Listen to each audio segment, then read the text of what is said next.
Hello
and greetings to friends in Taiwan. Thank you so much for having my book translated into these two Chinese languages. It's an honor, it's a privilege, and I'm really grateful to the publishing house for trusting the story, and for the translators.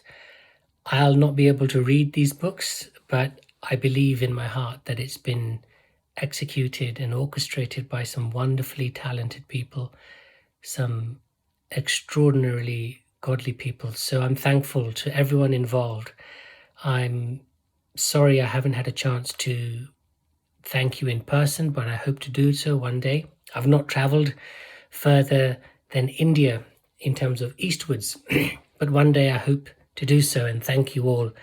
Gosh, it's an honor, because the book is now translated into Swedish, Polish, Dutch, Danish, in the process of a few Indian languages, and now these two Chinese languages. So thank you. I'm also grateful to God for doing what He's done in my life, for finding me and filling me with this incredible love without me having to work from it. Gosh, I remember the amounts of scripture reading I did as a priest, the chanting, the meditation, the intense worship, the fasting, the penance, doing a 2,000-mile pilgrimage across India, climbing sacred mountains, preaching, teaching, building temples, building congregations, all of that, and still not finding any satisfaction, any sense of joy or peace or nourishment. And then after leaving that world, after 20 years of pursuing and seeking, giving up my search for God, and then walking into a church simply to look at a few paintings, but then the presence of Jesus just falling on me, and this sense of homecoming that I'm grateful for to this day. I really am. When Jesus filled me with His love, with His peace, with His joy, I understood the difference between grace and karma. I come from a works-based religion where God is your taskmaster. You're constantly pleasing, proving, and performing. And when I met Jesus, I was just fascinated and equally perplexed by the truth that I am loved as I am. And the sole purpose of my life is to be loved by Him. And so that journey was difficult initially, but it's brought me to a beautiful place in Him, for which I'm really grateful.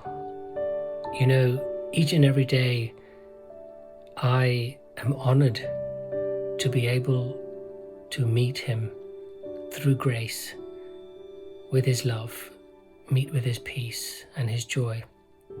And I hope that whoever reads this story, which was His making, gets that chance too, to meet Jesus and have a personal relationship, instead of being caught up in religion and rules.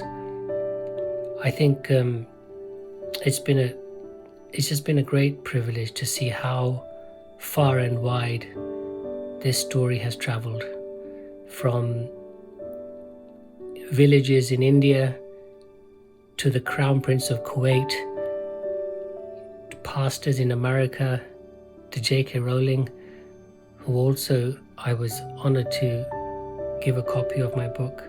So this is all God, you know. I've never had to push the story, not because that's wrong, you know. God has just breathed on the book and it's gone to places I could never have imagined or never done on my own. So I'm really grateful to you guys. I hope the book launch goes really well. I hope the distribution goes well. I pray that people are blessed and they meet with Jesus, you know, that they gain some curiosity, that they are intrigued by the living Jesus Christ, and that they get the chance to love him and in return receive profound love. So once again, thank you to the publishing house, to the translators, to all who were involved. I'm sorry I don't know your names, but I'll pray and hope that one day we meet. Until then, lots of love from Oxford, United Kingdom, where my wife and I are currently living and working, and wish you all the best and God's favor, grace and blessings on how the book moves forward. Thanks again. Bye-bye.